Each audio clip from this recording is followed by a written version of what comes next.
right, we're ready to get them started. I'm on time. And let's do it. Let me get this stuff up. All right. Boom.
Hey, boy.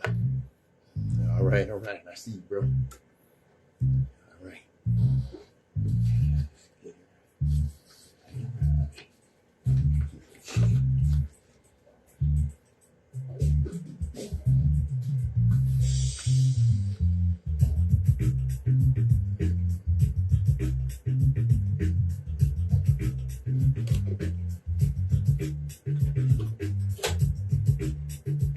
Those of us that indulge in or commit intellectual violence don't do so for the pleasure of mental masturbation or ego diddling. We do so because the chains of oppression on our people's minds are deep and difficult to remove.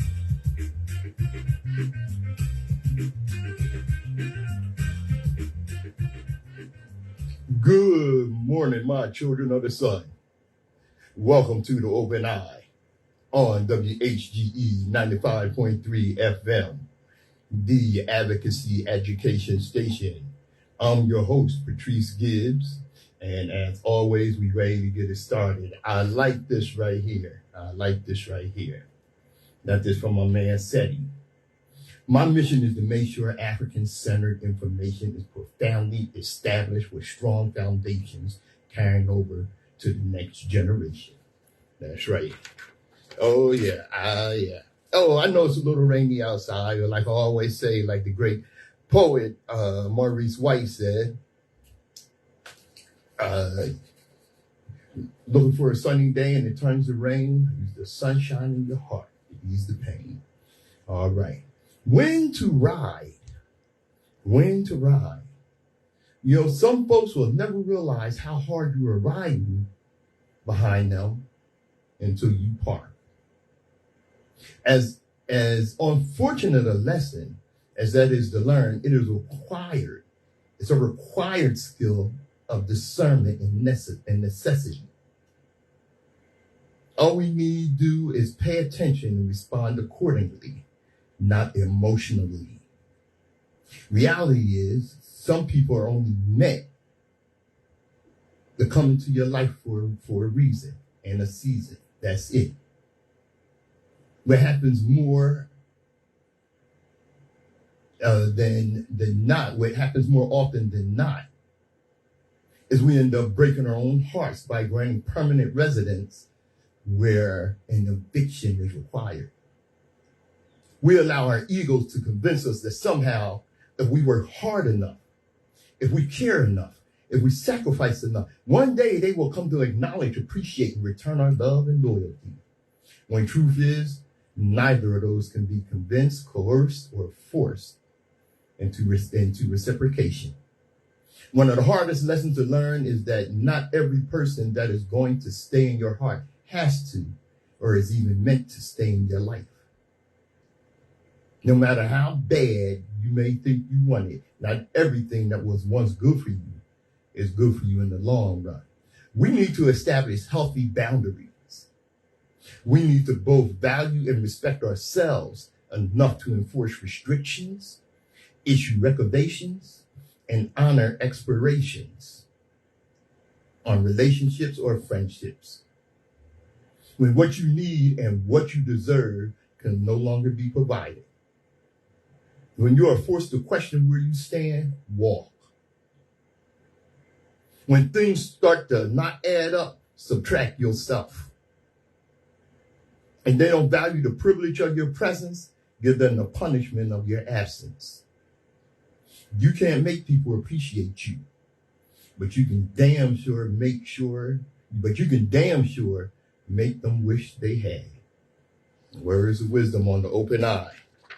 Yes, indeed. Good morning, Steve. I see you, bro. All right. Let's see, what else I got here? Oh, yes, indeed. Some history.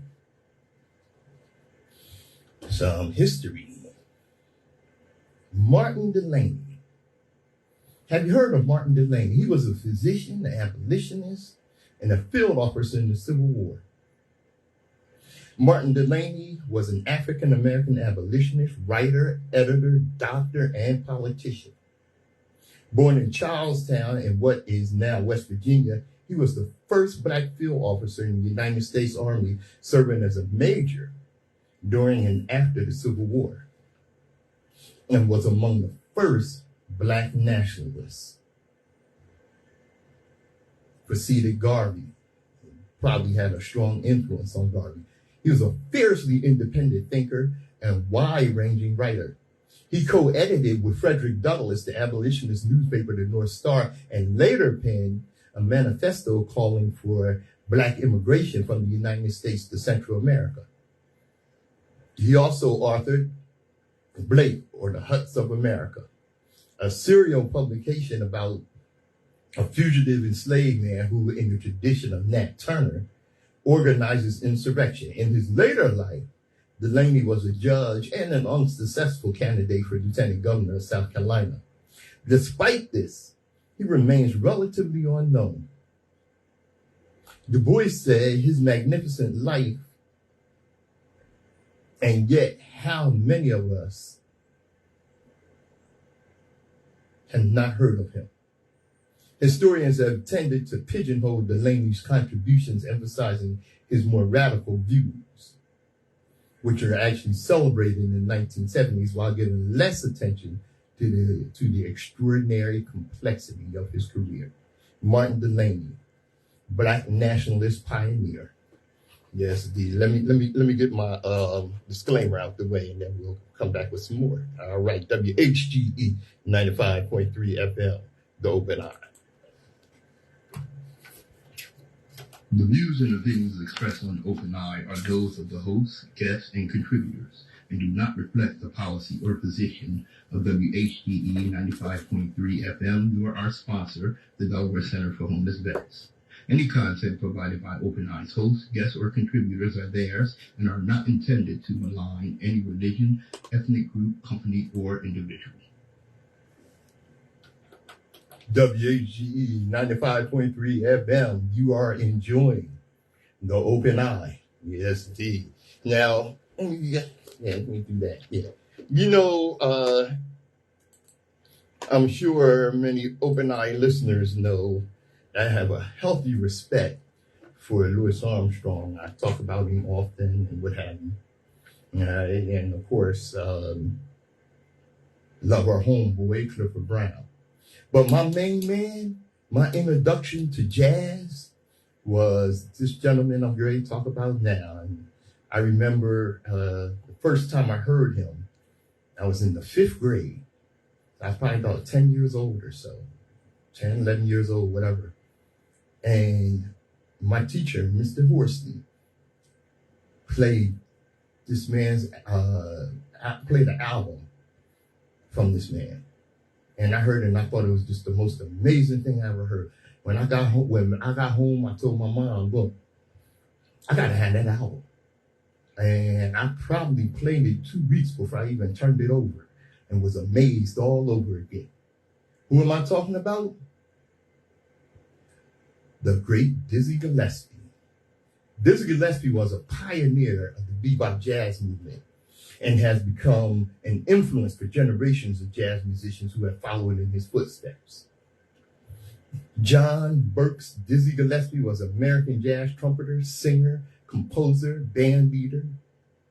Gillespie is one of the few musicians credited with introducing the masses to bebop music, a new style of jazz which was very different from swing music, which was popular in the 1940s.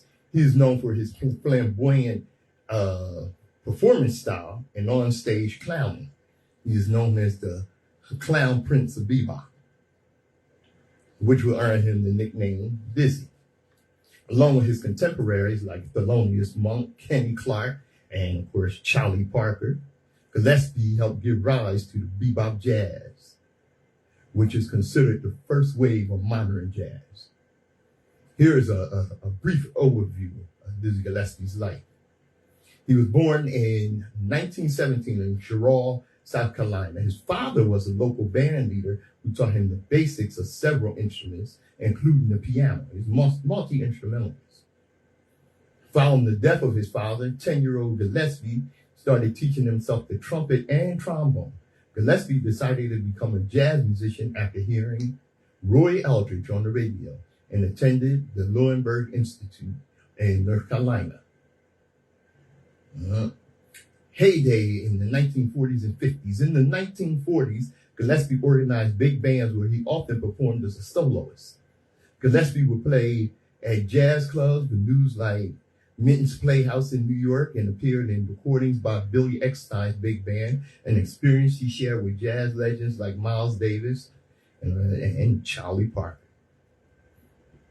In the late 20th century, Gillespie continued to record new music and perform successfully way into the late 20th century, eventually leading the United Nations Orchestra and acting in the film The Winter in Lisbon.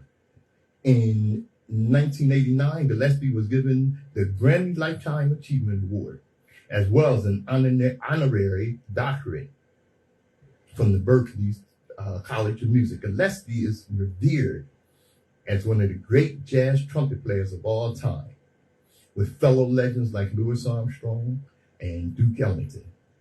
Dizzy Gillespie's music has a number of recognizable characteristics, such as the flatted fifth.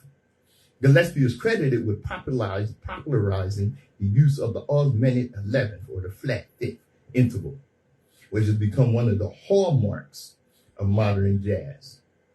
Depending on the pace, this can make his music sound suspenseful or give it a characteristic groove. Afro-Cuban. Gillespie's music blended elements of standard jazz like saxophone, trumpet, and trombones, along with Afro-Latin elements such as bongos and clouders, for a very hybrid fusion of sound. One of his bands in the 1940s featured Chano Pazzo, the great percussionist from Cuba, which was a union that sparked interest in the Afro-Cuban jazz style. Out of that came the great song Manteca, co-written by Dizzy and Pazzo. Gillespie's nickname Dizzy came from his flair for performance, because he was known for his on-stage antics. He famously puffed his cheeks out as he blew his horn, which added physical comedy get caught up with my notes here. To his fast and intricate plan. His signature horn-rimmed glasses, beret, and goatee became the visual template for hitness in the 1960s. His influence on jazz. Dizzy had a huge influence on many other influential jazz musicians like Miles Davis, Arturo Sandoval, John Faddis, Fats Navarro, and of course Clifford Brown. Gillespie contributed to the development of bebop jazz and was one of the earlier musicians to infuse it with the Afro-Latin style.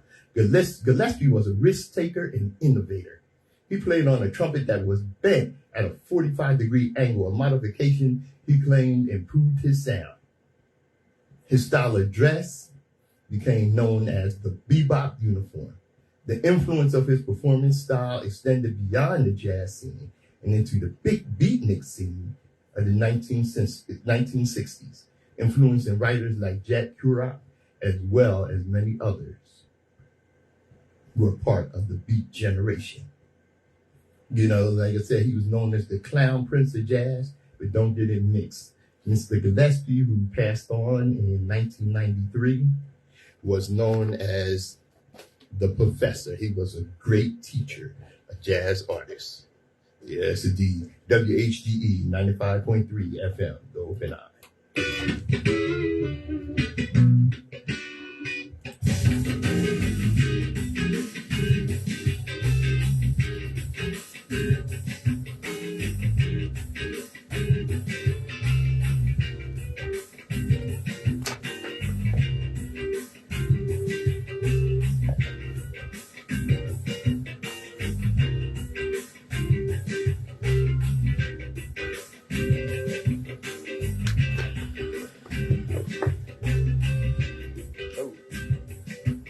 Hey, Jardea, what's up, brother?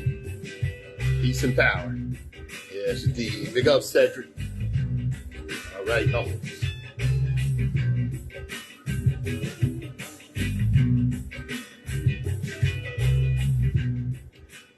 WHGE 95.3 FM, the Open Eye. And the third eye optometrist with you. This is Patrice Gibbs. And you know, how many times have you gone into the store and noticed that your treatment was a little different than the person in line before you? You know, people of color have gotten so used to discrimination in stores, they don't always notice bad customer service. People from underrepresented ethnic and racial groups tend to rate poor customer service less negatively than white people do, according to new peer-reviewed research. Many companies in the service sector, such as banks and airlines, use customer service satisfaction surveys so they can figure out how to improve their operations. There's an implicit assumption that the feedback given will accurately reflect the actual quality of the service provided. Companies may also assume that customers, regardless of their socioeconomic background, will give similar evaluations for good service, and that people will recognize poor or discriminatory service when they experience it. Okay, the research team that reported on this wanted to see if that's really the case. In their first study, they recruited 9 male small business owners in Los Angeles to act as mystery shoppers to help us compare the treatment of different racial groups. They had similar ages, heights, builds, and education. 3 were Black, 3 were Hispanic, and 3 were white. They then sent the men who were identical shirts and pants to a total of 69 banks to ask for a loan based on identical customer profiles.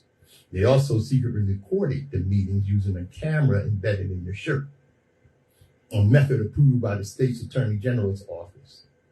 After each meeting ended, participants filled out a questionnaire describing their experience, including their level of satisfaction. Overall, we found that participants, regardless of race or ethnicity, reported similar levels of satisfaction during the bank encounters. Since past research has found that Black and Hispanic customers experienced objectivity worse treatment. We wanted to dig deeper to understand why satisfaction levels were similar. 26 of the videos analyzed to see if there were objective disparities in how the mystery shoppers were treated. What was found out was that Black and Hispanic participants were given significantly less time than white participants, waited longer to see a bank employee, and experienced other subtle forms of discrimination. The researchers wanted to see how pervasive these differing perceptions of good and bad customer service were for people who underrepresented, for people from underrepresented groups, In 2 additional studies, they recruited over 300 people from a variety of backgrounds to watch clips from these videos that show positive and negative interactions and evaluate the encounters. They found that while all groups rated positive scenarios similarly, Black and Hispanic viewers tended to perceive negative experiences in a better light than white viewers. Research has shown that discrimination in customer worker interactions in the service sector is often difficult to detect and fix, which I really think that's a crock. This is particularly challenging when the biases are subtle and less obvious in slights, often referred to as microaggressions. Yeah. Unfortunately, customers from underrepresented ethnic or racial groups may become indifferent, desensitized, or even accepting of repeated discriminatory service over time. In one-on-one exchanges in places like bank branches, customers may be less aware of discriminatory service because they are unable to directly compare the service they receive with that of other customers. So relying on customer feedback to detect service failures may be a poor way to fix discriminatory behavior. Research has shown that discrimination in financial services has far-reaching implications for underrepresented consumers. These include the inability to get a loan or mortgage, accumulate savings, and build wealth. Financial institutions' reputation for discrimination also makes it difficult for these companies to attract employees and customers. So to avoid these problems, it's believed managers should find more objective ways to evaluate the discriminatory treatment of underrepresented customers to find ways to improve. Okay, now here's the thing, right? Most of the time, managers are not going to look for ways to improve or offset discrimination, mostly because that's what they support and they don't really give a damn.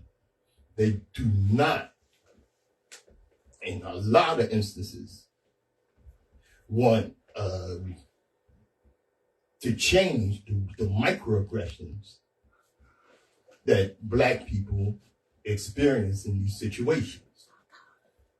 As a matter of fact, a lot of times, the situations that take place are not part of policy, but part of corporate culture to disrespect and mistreat Blacks in customer service. WHGE 95.3 FM, The Open Eye, will be back with Nsoromma.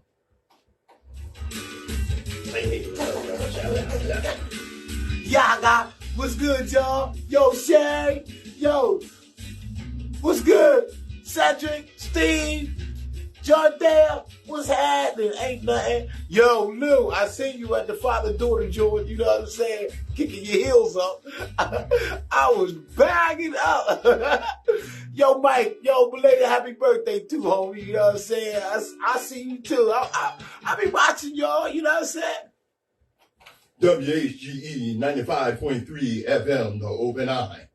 Good morning, brother Nsoromma. How you doing? Wagwan. All right. Welcome to The Open Eye, brother. What's good, world? Oh, yes, indeed. We got some things to get into here. Right, that's what's up. Miss Hughes, what's up? I gotta get to you. I ain't forget you. What's that now? I said Miss Hughes. Oh, okay. I gotta get to you. I ain't forget you. All I got right. you, baby. Yes, indeed. Yeah, Miss what's Hughes. good? Thanks for tuning in, Miss Hughes. Yo, Do a little sound check there, bro. Sound check. Sound check. Okay. Yes. We Am I good? Yeah. I just have to see your levels. All right. Yep. Number of people who go bankrupt every year because of medical bills. In Britain, 0. In France, 0. Japan, not 1. Germany, nope. Canada, Wow. The Netherlands, nope. Wow. Switzerland, 0. But you know who won? What? In the USA, 643,000 people go bankrupt every year because of medical bills. Okay. Wow. Now, we're going to go on with this. Now, check this out. All right. Let's see. Okay. Right. All right. Congress set aside $435 million for tanks last year. Wow. Only to be told that the military don't even need them or want them. And they left them. Yeah, but they built them anyway. Wow. Mm-hmm. They were built anyway because their primary contractor, General Dynamics, spent $11 million lobbying, translation, bribing Congress. That's enough to pay for 169 million free school lunches. Wow. And what do? All these states, especially these red states, Republican states, and Republican counties and what have you, okay, they want to cut free lunches. All right? We just can't afford it. We just can't afford it. But you can afford $435 million for a goddamn tank that don't nobody want. Hey, yo, okay. It's like they doing crazy things down in the school system. Oh, right? yeah. They took all the black books out, basically, right? Mm-hmm. Now they got this program that they starting rather after school. It's a Satan program. It's the Satan Club. You haven't heard about that yet? No, I ain't heard Oh my God, that. it's messy. I bet it is. But check this out, okay? Because what's going on is the president's budget is up for vote, okay? And of course, he wants to raise the debt ceiling like they always do. All right. But the debt ceiling, of course, Congress has to approve raising the debt ceiling, which the Republicans are pitching a boogie about. You know, if we raise the debt ceiling, right? Okay. All right.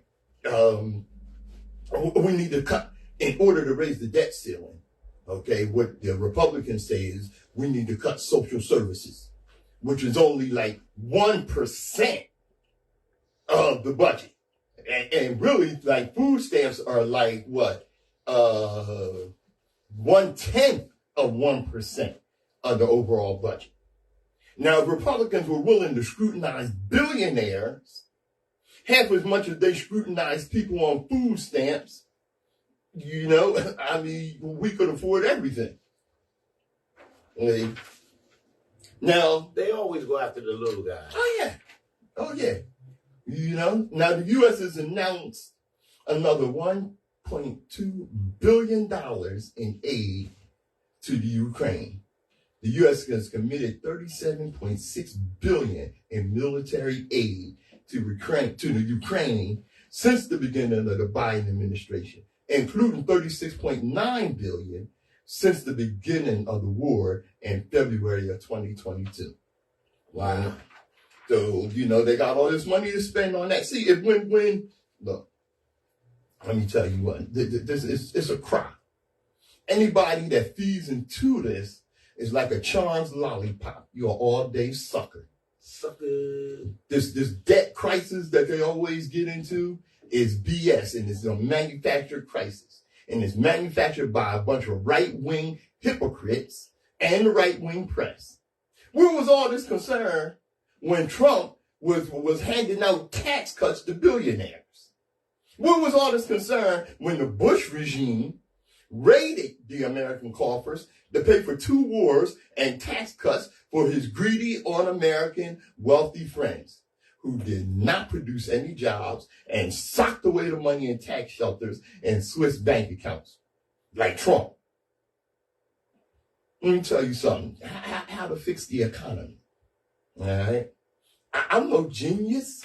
I'm just one with common sense. We know what they say about common sense. It ain't real common no more, is it? Nah. Yeah. What we need is a huge, massive investment in infrastructure and transportation. Look, America has one of the worst public transportation systems in the world. All right. And what this will do, this will bring about advancements in engineering, science, technologies, and most important, provide thousands of jobs, and not just government jobs, but private sector jobs that are always offshoots of major government projects. Okay? Look, in the failed racist war on drugs, the drug war disproportionately targets minority and poor communities, while the majority of users are white suburbans, and the wealthiest dealers, who are also white, rarely see any jail time. An FBI agent once said, until we go into Congress and the banks and start arresting people, the war on drugs is BS. Let me say that again. Until we go into Congress and the banks and start arresting people, the war on drugs is BS. And then this corrupt war will save millions of lives and billions of dollars. You was going to say something, Nsoromma? I was going to say it's corruption everywhere. You know what I'm saying? Yeah. That's basically, how it is. Yeah, it is, But of course, we know that the war on drugs, of course, like we always say, was a war on us. All right? But it wasn't just a war for war, or just to destroy us. There's profit in it. There's always profit in war. Like General Smedley taught us. War is a racket. So the war on drugs was a racket. And it was a racket, one, to destroy our neighborhoods, to destroy our communities.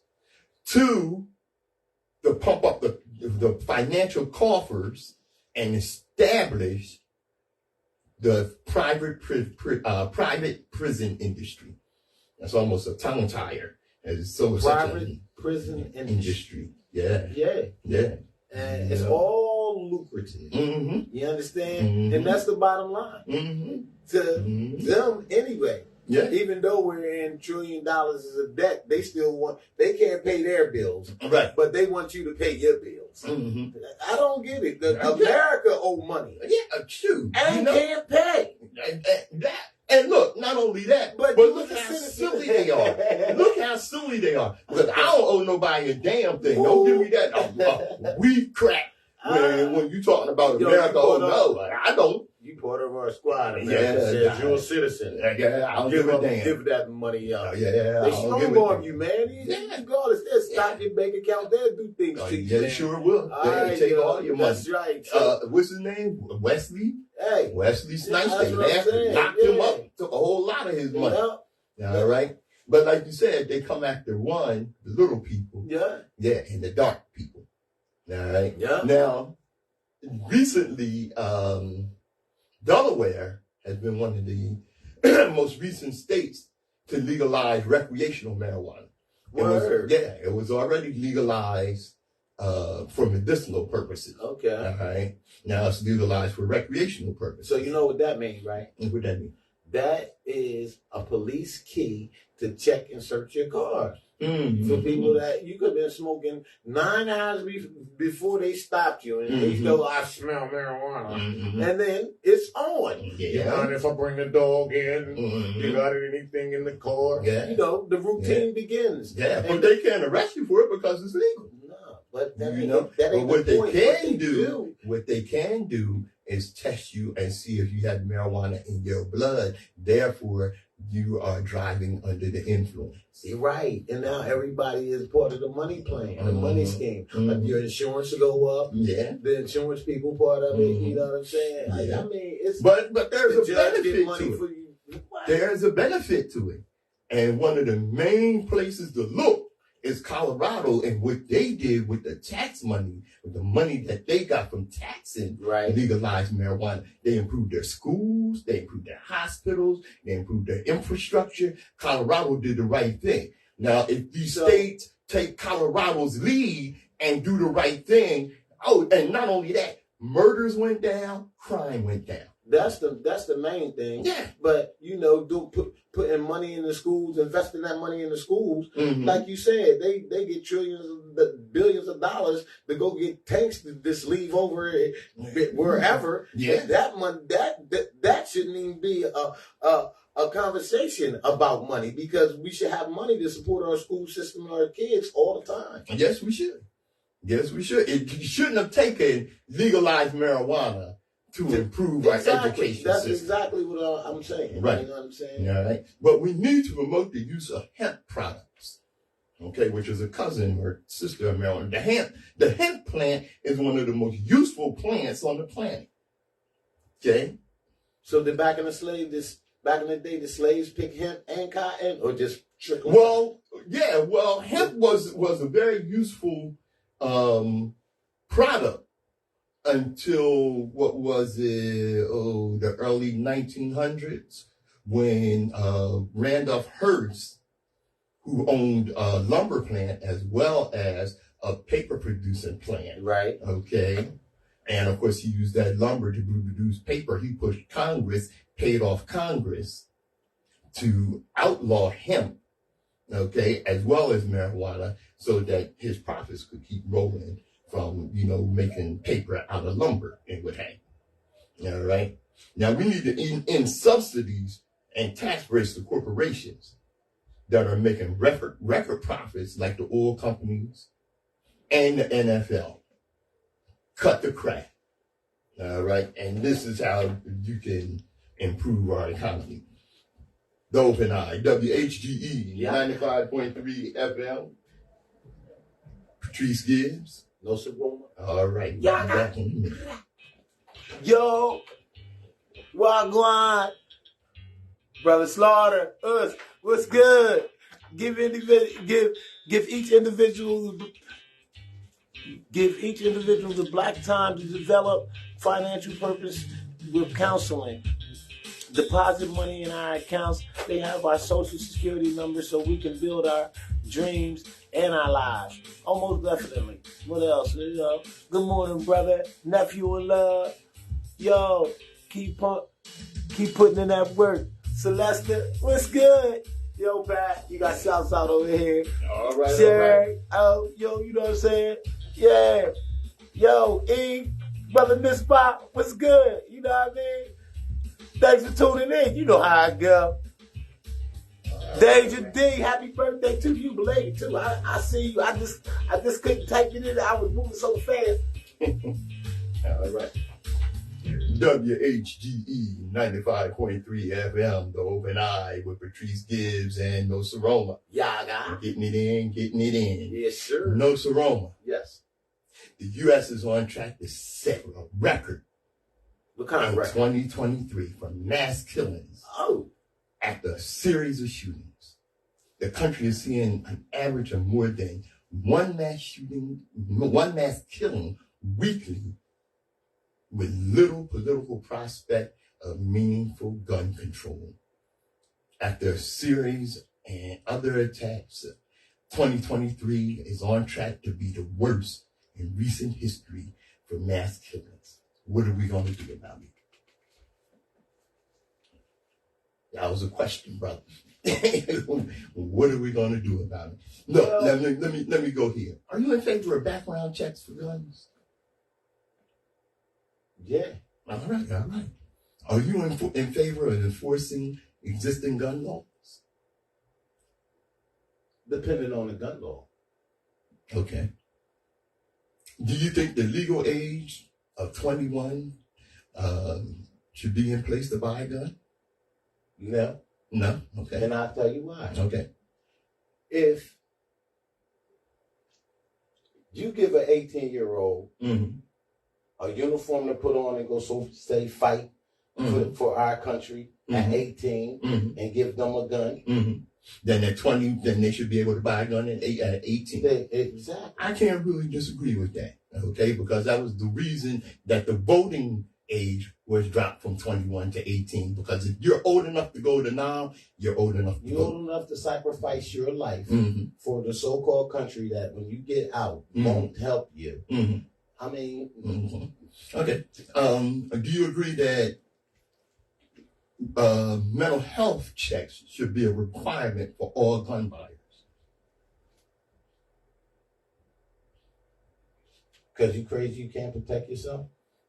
Well, if you're crazy, you're not necessarily going to protect yourself, but you're going to go out and kill people because you're emotionally distraught for no reason other than the demons in your mind. And the next thing you know, you're out there shooting people. And when those demons stop talking to you, you shoot your goddamn self. I think we need mental health checks. I hope you agree with that. I was just saying because, every mental situation isn't a crazy situation. Okay. You think what I'm saying? Yeah. So you can't say a person that is just love struck, because they lost their loved one and they heartbroken and their mind is gone because they still don't have the right to protect themselves. That's my question. They have the right to protect themselves, but if their mental health is such that there's a chance that it'll break down and it could harm others or themselves. I agree. Okay, so that really kills the next stage question, flag people who are in danger to themselves. Do you think there should be required 30-day waiting period? No. No? No. You think you should be able to buy a gun right away? Yes. If you want it, you can buy a shirt right away. You can buy a car right away. Yeah, you can buy a house kill right a person away. with a shirt. And You can kill a person with a car. But we're not talking about cars. You can strangle them to death. That's straw man. And that's a good slogan, but it has no basis in reality. You can kill a person with anything almost. Okay. So should we have banned? But we're not talking about anything. Like I said, that's a good slogan. It's a straw man argument. But how you talking it has about no validity? We're talking about guns. But how you talking about guns when you can't just talk about guns? And Yes, you can. That's what we're talking about. Yes, we That's can. one-sided. No, of course it is because it's one-sided. If you're talking about guns, you should be talking about knives. No, that's BS. That's BS because that's like a dull knife. It just ain't cutting. You're talking loud and saying nothing. James Brown, 1973. All right. Should there, and I know this one you're going to disagree with. All right. Should there be encouragement for more citizens to carry guns to defend against attackers? No, you're going to agree with that one, didn't you? Should there be encouragement for more citizens to carry guns to defend against attackers? And you're a strong advocate for self-defense. This is a scenario. Okay. You and your family are out. Mm-hmm. And a bear come out of the woods. Mm-hmm. You have no defense except for your handgun or whatever's on your side. Mm-hmm. You don't have to necessarily kill that bear, but you can shoot up in the air and it'll deter it. And that's what the purpose of carrying a gun is. To defend against attackers. To deter. Right. You don't that's defending. Deter, defend. Right. But in a sense, right? Mm-hmm. Now, if you in a life situation that you want to go home, I only carry to survive. Okay. I don't carry to do anything else. No mischief stuff, anything like that. I only carry to survive to get home to my family. Okay. Because that's where my responsibility lies. Okay. So if it's anything that's threatening the livelihood of my well-being to take care of my family, I can enforce that. Okay. And that's where it lies. It lies in the situation as a split decision. If you don't practice and you don't get the training, that's what I say. Okay. But you know what? Hold on, brother, because you kind of filibuster in here. The question is, do you encourage more citizens to carry guns to defend against attackers? That's kind of yes or no. I was telling you why. It's a yes. Okay. I can go with that. Now, here's the one I think you want to disagree with. Stop, man. All right. Do you agree to ban assault weapons? What do you consider assault weapon? AK-47, anything that's military grade. Military carry pistols. Yeah, they're in the business of carrying guns. No. So you don't agree to ban assault? Yeah, I can understand that. Okay. And that brings me to this. Okay. And we got some other things to get to, so I don't want to go too hard on this. But after Bill Clinton banned assault weapons in 1994, mass shooting deaths dropped by 43%. When we had discussed this off the air on the phone a week ago or so, I said 70%. And you said I was wrong. You're right. I was wrong. It was 43%. After the Republican Congress let the ban expire in 2004, this part I was right on, mass shootings shot up 239%. We don't need to arm teachers. We need to ban assault weapons. Okay? Uvalde, Buffalo, Boulder, Orlando, Parkland, Las Vegas, Aurora, Sandy Hook, Waffle House, San Bernardino, Midland, Odessa, Poway Synagogue, Sutherland Springs, Tree of Life Synagogue. Last year, handguns killed 48 people in Japan, 8 people in Great Britain, 34 people in Switzerland, 52 in Canada, 58 in Israel. Hey, yo, load up, stop. Wait a minute, let me get the list. It's the last one that's really important, all right? 21 in Sweden, 42 in West Germany, 10,728 in the United States. God damn it, it's the guns. No, listen. Okay, when you were saying that list, it was the same exact list of free medical. How about that? Okay, now that's the problem. You understand? What's the problem? Free medical is America is scrambling. Everybody in America is scrambling. You are check away from being in the poorhouse or broke or on the street. Strong point. And you don't have the necessary health care to take. So you're going to get robbing and stealing and killing. And it's not the gun. It's the people that's grabbing the gun, the AKs, the knives, the cars. We seem to attack and miss the problem and the source. That same list you just said was the same list. Comparable to the list of the health care. To the T. To the T. Exactly. So what does that tell us? That tells us. It tells us that America is uncivilized. Listen to me. America is uncivilized to the point that people are carrying guns and killing each other and can't even get no goddamn health care. It's the guns. WHGE 95.3 health care. We need health care. We wouldn't need no guns. I don't think that's it.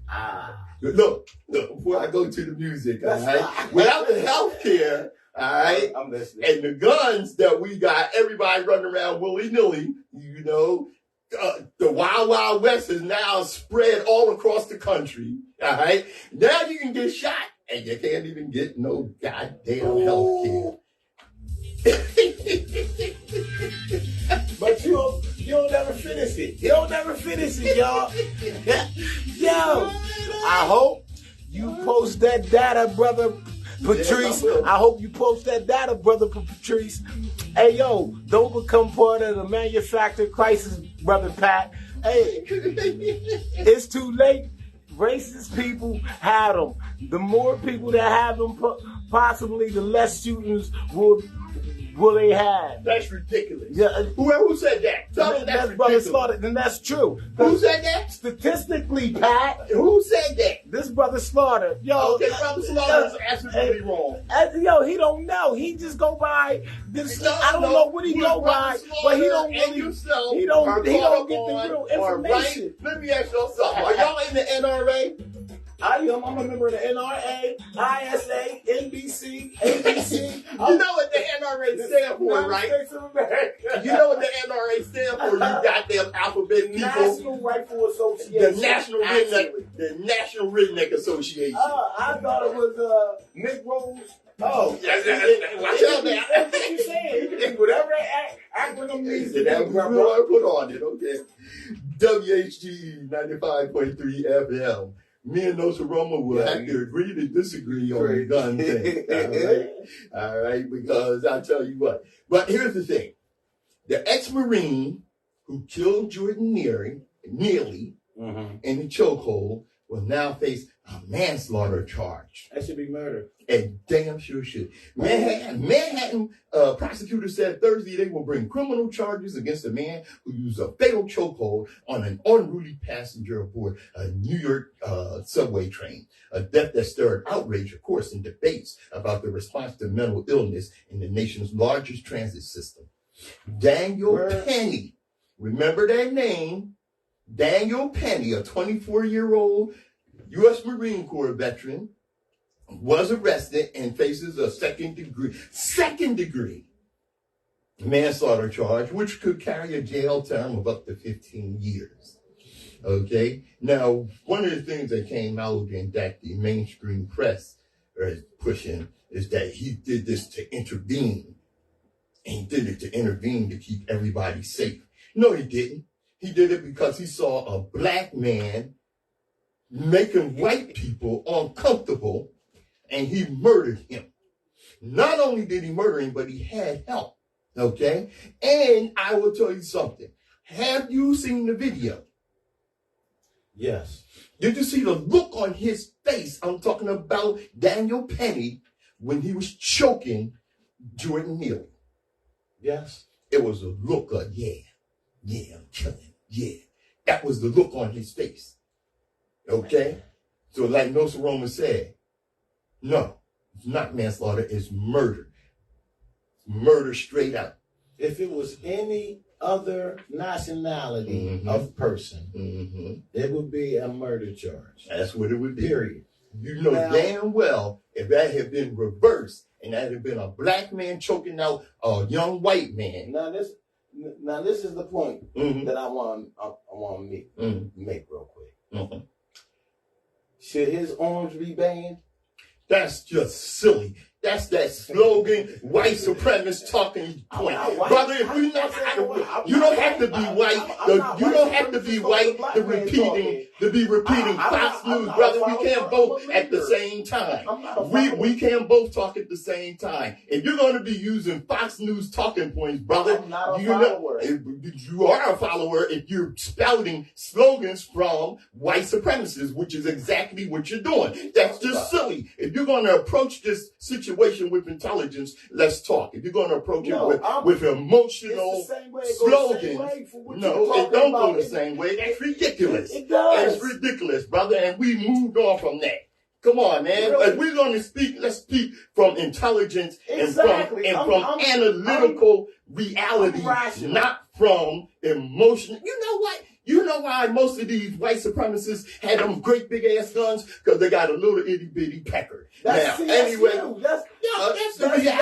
That's the reality. That's their mentality. That's not true. That is true. So and you're defending white supremacist talking points.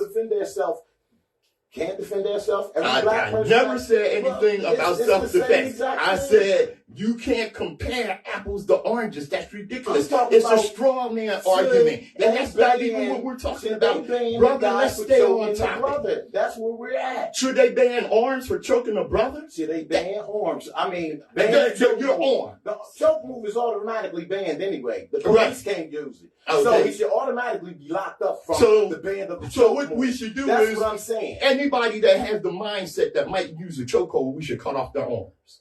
That's what you saying about carrying a gun? No, it's not. Come on, man. No, it's not. Come on, man. Stop being silly, brother. Stop spouting white supremacist slogans. White supremacist slogans. Brother, why are you bringing white supremacist slogans? Because you keep bringing the same silly crap. You don't have to be white. Is Candace Owens white? That ain't got nothing to do Yes, you do. You just said you're not white and you spouting white supremacist slogans. Is Candace Owens white? Because she is one of the worst black people spouting white supremacist slogans that we've ever seen. Why? You know what? Here's the thing, brother. You gotta watch out who you find yourself in agreement with. And what's that supposed to mean? That means when you find yourself in agreement with immoral, silly people that watch Fox News, maybe you need to check what you believe. Mayor Eric Adams uses Jordan Neal's death to relentlessly push involuntary hospitalizations. Now talk about a sorry brother. All right? Eric Adams, the brother who is now mayor of New York, a former policeman. Right. Okay. First of all, when Jordan Neal was killed, what did he do? He got up and said, well, stop calling this murder because we can't say that it's absolutely a murder without all the investigation when everybody saw the video of this man murdering him. Now what he's doing, he's using this to force people into mental institutions. And not only that, you haven't heard nothing about the people holding them down. Right. I mean, exactly. If it's going to be attacked, you have to attack it all. You have to attack the whole situation. You have to understand it. which is it's murder. Period. There's nothing else to understand. That's right. So when it comes to this person arguing about this person throwing that up, that's all just fungle bungle to try to get you mixed up to have an argument to say, okay, well, we'll settle for manslaughter. No, it's murder. Well, see, it's more than just the argument about it, okay? See, the thing is this, we have to realize what's going on in New York City, okay? In New York City, what they are doing, okay, is they are trying their damnedest to how can I say, eliminate Black people from public life. It's the same thing with stop and frisk. Okay? Eliminate Black people from public life? Yeah. What you mean? What I mean is, they do not want Black people to feel comfortable to move around freely. We already don't feel like that. Oh, yeah, but they reinforce that. They reinforce that constantly. And this is what they're doing in New York City. And same thing they were doing with stop and frisk. Okay? You, in a lot of places in New York City, you couldn't walk down the street as a Black man, especially when there was gentrification going on. For instance, what they're doing in the southern part of Harlem now, okay, where they're gentrifying in Harlem, okay? You can't walk around. And the last thing you can do as a Black person, and they're making this so in New York City, is make white people on WHGE 95.3 FM, the Open Eye. Yo, what's good? Hey, okay, Tracy, what you say? I knew those was NRA talking points. Yo, nah, you gotta understand. If you responsible with your stuff, okay, here that's we go. what I believe. Yo. That's what I'm saying. That's not NRA talk. That's real. NRA. All right. Mr. Gibbs. All right, we're Mr. Gibbs. coming around to the crew. Yes, sir. Yes, sir. All right. You're officially hot. All right. Europe and America has contributed to Africa's ongoing poverty. But I want to tell you today, what? Africa has resources, the ability and the people to grow into an economic superpower. Yeah. Africa is the only continent that does not need any other continent to survive. Every other continent in the world cannot survive without Africa. Nah, ain't that the truth? Mm-hmm. It is the richest continent already in terms of natural resources, which is what I just basically said. 30% of the world's cobalt, diamond, gold, and iron are in Africa. Africa has huge wealth in oil. Nigeria produces more than 2.5 million barrels of oil a day. On the global market, 1 barrel is worth about $52. You do the math, but you get the idea. Nigeria oil is worth a lot. Yeah. Already, Africa has a booming pharmaceutical industry, and huge progress is being made in fighting back against disease and infection in African countries. More and more African children are going back to school and are being provided with education and improving hygiene practices, which help to stop the spread of disease. Africa is ideally located for global dominance in trade, with closing trade connections in Europe, the Middle East, and Asia. The east coast of Africa has access to the Indian Ocean, which, with the ongoing rise of the Chinese and Indian economies, could become the new center of global trade. And unlike many countries like Britain and the United States, Africa is not saddled with debt. Right. The British debt is 87% of the GDP, while the African debt is only 9% of the GDP. That's gross, gross domestic product. Mm-hmm. All but 2 countries in Africa can pay off their debt in 1 year. So the potential is already there, and the growth is already beginning. Even now, Africa is the continent in the world with the fastest economic growth. The GDP per capita of sub-Saharan Africa is expected to rise by 800% from 2020 to 2050. Anyone who doubts Africa can make quick economic progress like this should look at the economic history of the United States. Yeah. In 1977, the U.S. economy was the same size as the African economy is today. And since then, the U.S. has grown by a massive $18.419 trillion. And with Africa having more natural resources than the U.S., its progress in the next 40 years could be even more spectacular. So if you're someone who thinks Africa will never catch up with the rest of the world, you will be proven wrong. With its mammoth population, massive potential, and amazing stores of resources, within your lifetime, Africa will become the world's economic superpower. True. Global African supremacy.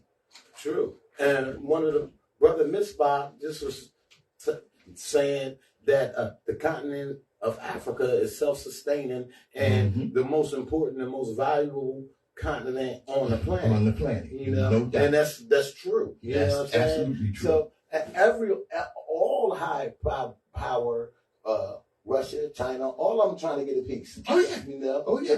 They know all the minerals of the planet comes from the motherland. That's right. And you don't want to be African? Man, come on. Come on. Destiny determines who enters your life, but you decide who stays. Therefore, value those who value you and don't treat those as a priority. Who treat you as an option. WHGE 95.3 FM. Y'all got The Open Eye. Yeah, hey, yo, Pat. Go get that. Go get that. Yeah, go get that. Go get what? Helping, Lord, helping. Helping, Lord, helping. WHGE 95.3. Yo, what's good? Hey, yo. All right, what's up? What's up? Okay, yo, look, you know how I go. He be acting up, you know what I'm saying? He was going in, yo. But that's all right. You know, you gotta stay like, that's what you gotta do too, you know? Thank y'all for tuning in. It's all gravy. Hey, yo, one love. Hey, yo. One love, but what I always tell you, you heard what I just said, global African supremacy. It's nothing like us. Peace. All right. Peace. Streaming on.